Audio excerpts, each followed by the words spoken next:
A cheery welcome on board Hong Kong Airlines business class only route from London Gatwick to Hong Kong. Inside, the Club Classic cabin is kitted out with cradle-style business class seats, or you could be lying flat if you opt for Club Premium. Tickets start at around $2,800. That's roughly half the price of its competitors. London to Hong Kong is indeed a lucrative and busy business route, and the initial reaction has been positive. Sure, it sounds quite great, I'd be interested. I think it's good for customer, more choice, obviously. To give everyone a chance to, fly the business class, then that's wonderful. But competition is rife. The route is currently serviced by Air New Zealand, British Airways, Cathay Pacific and Virgin Atlantic. And although BA will soon be adding 3 extra flights a week to Hong Kong, its Aussie counterpart Qantas has decided to bow out of the race. Some hope this increased competition from London to Asia could spark a price war. So certainly for me, when I'm booking a flight, price is an important factor. But for high-flying business travellers, there's other things to consider, like reliability, the convenience of flight times, and not to mention notching up those all-important air miles. I would try to fly certain airlines to accrue miles, but more importantly is my schedule and the comfort. Most of the business travelers like me do look for a program that does build in loyalty, and which is good for the airline and the passenger. While the price might be right, Hong Kong Airlines isn't part of any alliance as yet. I think that it would be a slight disadvantage because then you can't really utilize your miles to other airlines if you do need to use the other airlines. Well, not really, because at the end of the day, as you mentioned, that the price is good. So we are already getting a value out of it. So I don't think that it matters a lot.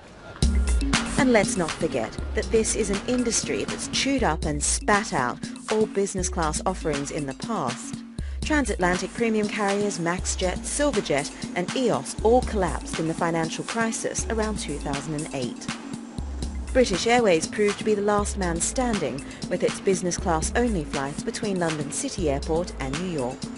It opened our eyes. They came in at a similar time actually. There were 2 or 3 of them at the same time. They came in with some extremely aggressive pricing. The customer will accept those aggressive prices for a while, but you need to clearly be profitable. They weren't able to do that as and when they wanted to put their prices up. Some of them will fall by the wayside. I don't think we can support very many all business class services from Asia. I think it will be very challenging. But I think that you could do it on certain routes.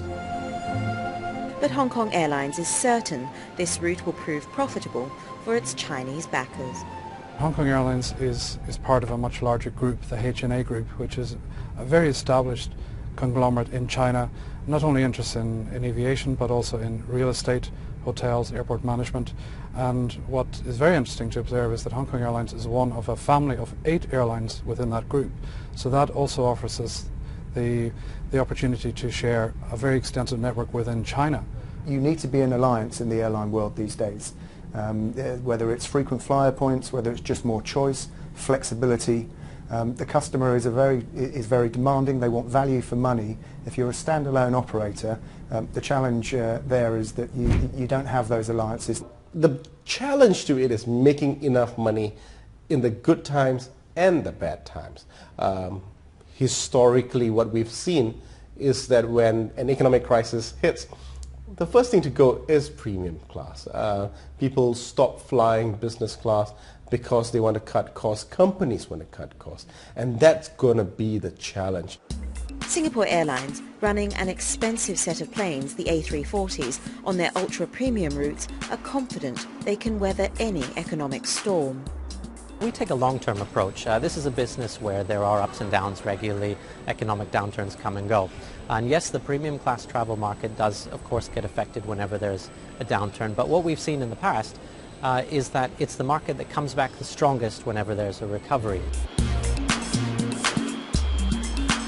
To break even, Hong Kong Airlines needs to fly planes that are at least 3/4 full for the first 6 months. But with soaring fuel prices and 4 airlines currently operating 8 daily non-stop flights from London to Hong Kong, it's got its work cut out.